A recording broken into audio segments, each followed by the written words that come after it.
tardes con todos. Soy la ingeniera Rosy Reinaga y hoy seré su moderadora.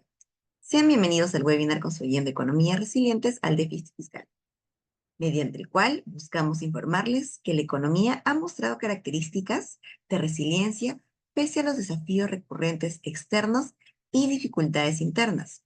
A menudo, este déficit refleja la dificultad para mantener un balance entre el gasto público necesario para impulsar el crecimiento y las limitaciones de ingresos fiscales en un entorno económico variable.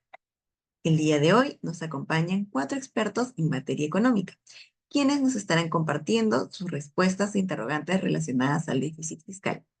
A continuación, la primera de 2 preguntas. ¿Cómo las economías pueden vivir un déficit fiscal? Para ello comienzo presentando al licenciado Luis Cayupe, experto en economía, quien nos comentará sobre el contexto actual. Gracias. Buenas tardes, Rosy, colegas. El déficit fiscal ocurre cuando el gasto en el que incurre un gobierno supera al nivel de ingresos en un periodo determinado, lo que lleva a financiar o que se busque financiar esa diferencia mediante la toma de deuda o también la emisión de dinero. Incurrir en ello puede ser viable ciertamente, pero bajo ciertas circunstancias en las que se pueda permitir impulsar el desarrollo económico sin que vea afectada su sostenibilidad.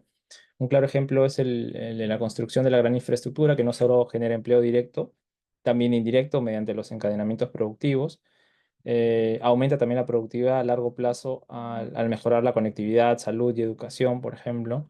Así también, en contextos de recesión, el déficit fiscal o incurrir en él ayuda a estimular la demanda y de esta forma evitar una mayor contracción económica a través, bien sea mediante el aumento del gasto público y puede ocurrir también la reducción del nivel de los impuestos, ¿no? Así también, los gobiernos buscan acceder o incurrir en un déficit fiscal a fin de financiar programas de impactos sociales que puedan reducir desigualdades, siempre y cuando buscando que la tasa de crecimiento del país sea mayor a la tasa de interés de una posible deuda que se haya tomado, de tal forma que este crecimiento pueda ayudar a cubrir las deudas sin impactar básicamente en los sectores más vulnerables mediante un reajuste fiscal y el posible incremento de los tributos.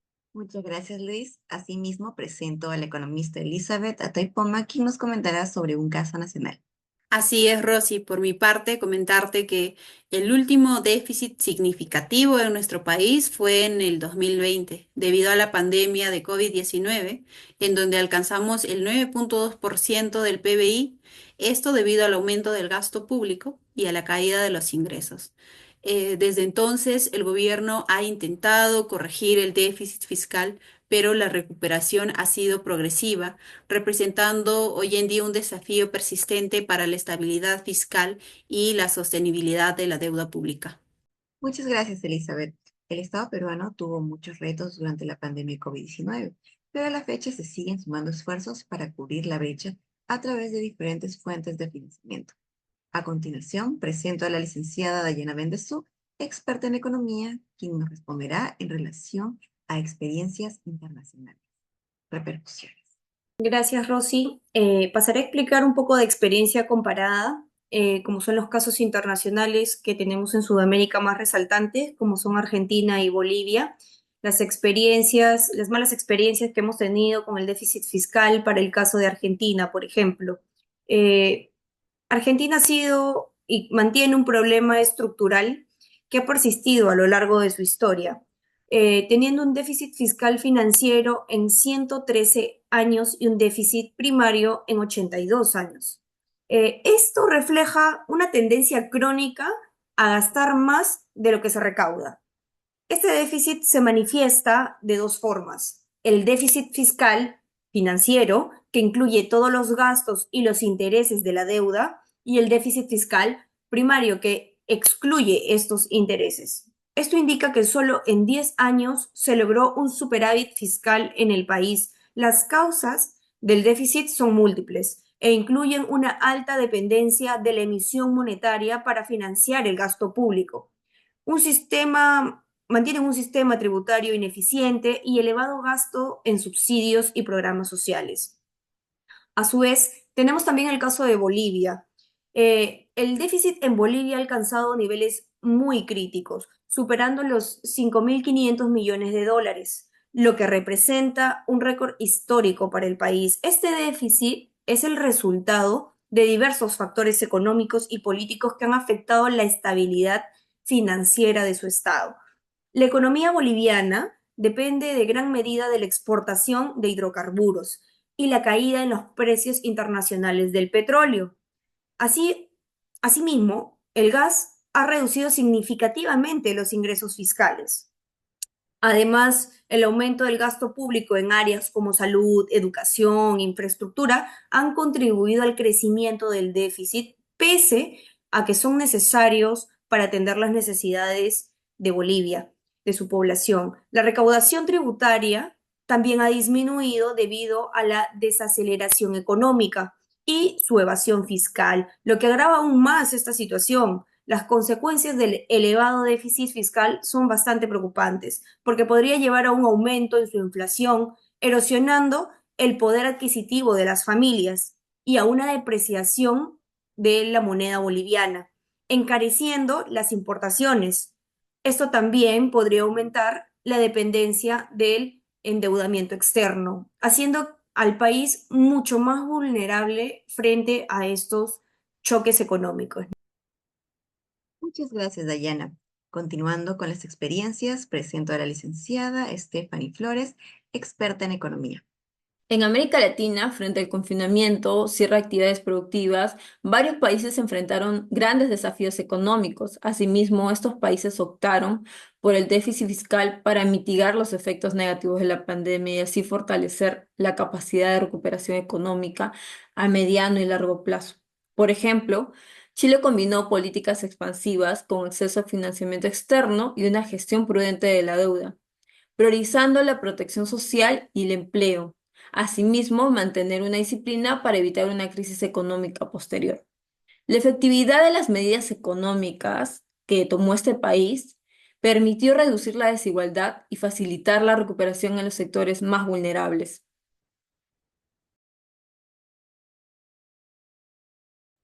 Muchas gracias, Stephanie. A continuación, la segunda ronda de preguntas. ¿Qué recomendarían para reducir el déficit fiscal? Licenciado Cayupe, iniciamos por usted. El principal desafío en el manejo del déficit fiscal es lograr un equilibrio entre el nivel de ingresos deseado y la mejora en la gestión de la administración tributaria, ¿no? A efectos de reducir el déficit sin que se vean perjudicados los sectores más vulnerables de la población, es clave que estos incrementos se puedan dar de forma progresiva, ¿no? Por ejemplo, impulsando la promulgación de leyes que impacten en los sectores de la población o el sector de la industria que más o mayores ingresos perciben. Este incluye propuestas como, por ejemplo, el incremento del impuesto solidario a las grandes fortunas, la revisión de exoneraciones tributarias que se encuentran vigentes a la fecha y sobre las cuales es necesario que se efectivice esa revisión y se pueda determinar si es necesario que permanezcan vigentes y si su implementación ha sido en beneficio de la sociedad o no.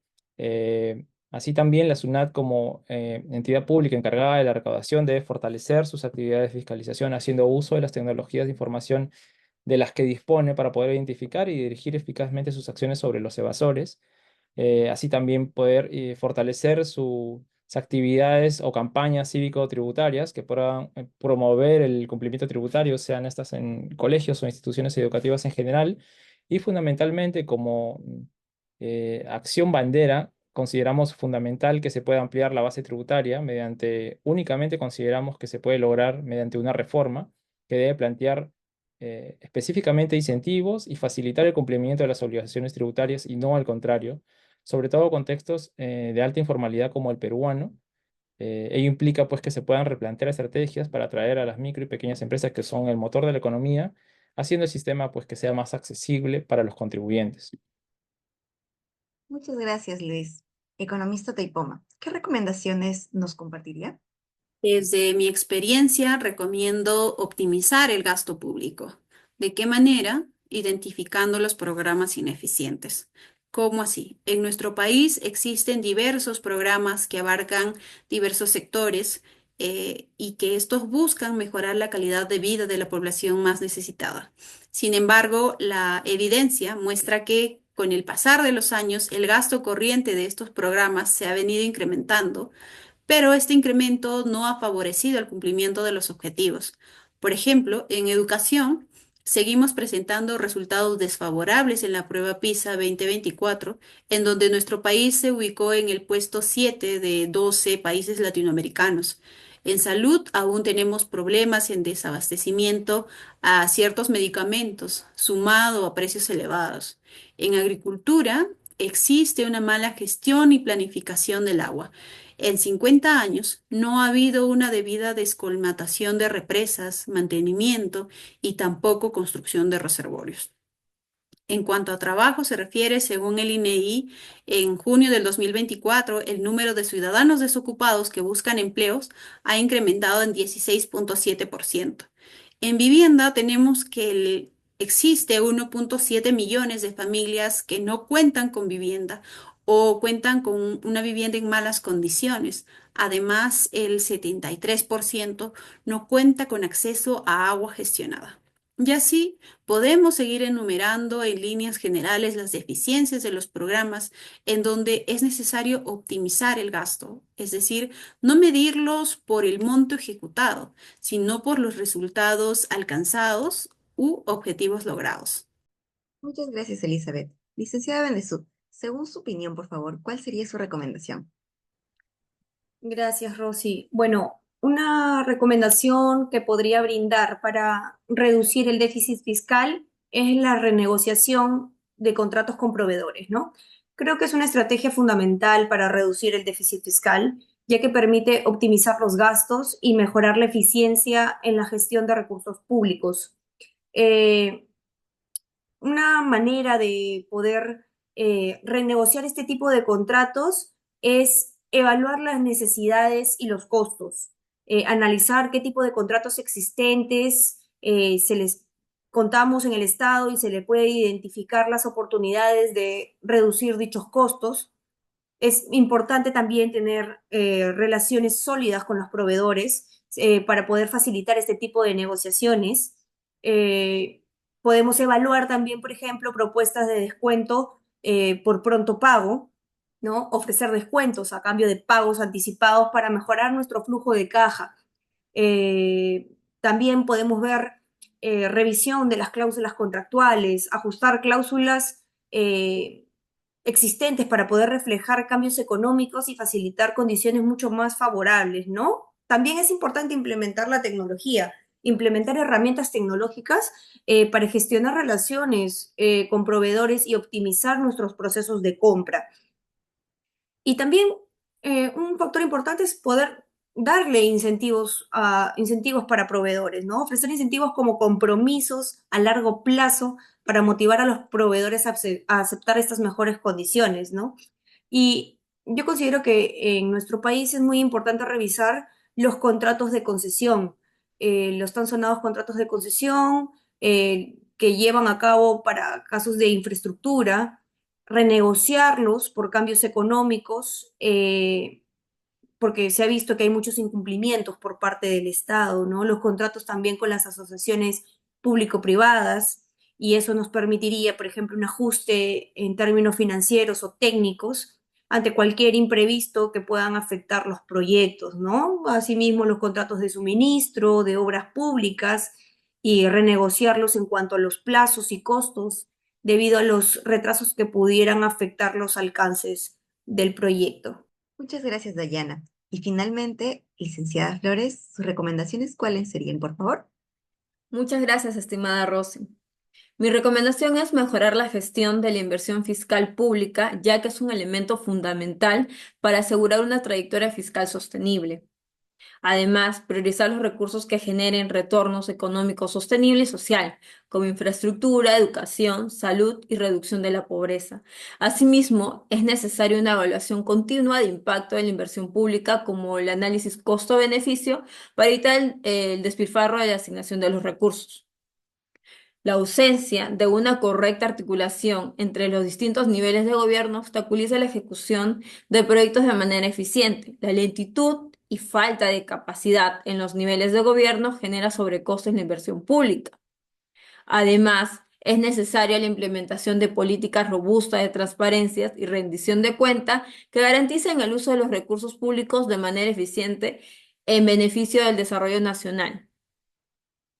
Asimismo, es favorable el fortalecimiento de las asociaciones públicas y privadas y para ello también es necesario que los contratos de las APP sean diseñadas de forma transparentes y adecuadas para evitar generar cargas fiscales insostenibles en el futuro, con cláusulas bien definidas que aseguren la rentabilidad de los proyectos tanto para el sector público como el privado. En resumen, mejorar la gestión de los recursos, hacerle frente a la corrupción, fortalecer la APP y promover la transparencia son necesarias para optimizar el gasto público, incrementar las inversiones y el fortalecimiento de la consolidación fiscal, permitiendo también reducir el déficit fiscal sin afectar el crecimiento económico y social. Bueno, hemos podido escuchar experiencias de nuestros expertos en relación al contexto actual, según casos nacionales e internacionales. Y en conclusión, podemos decir que buscamos el déficit fiscal a fin de poder mitigar los efectos negativos, como por ejemplo la pandemia COVID-19, y fortalecer la capacidad de recuperación económica. Estimados expertos, agradecerle a cada uno por compartirnos sus experiencias, esperando haya sido del agrado de nuestros oyentes. Los esperamos en otras ediciones. Muchas gracias a todos.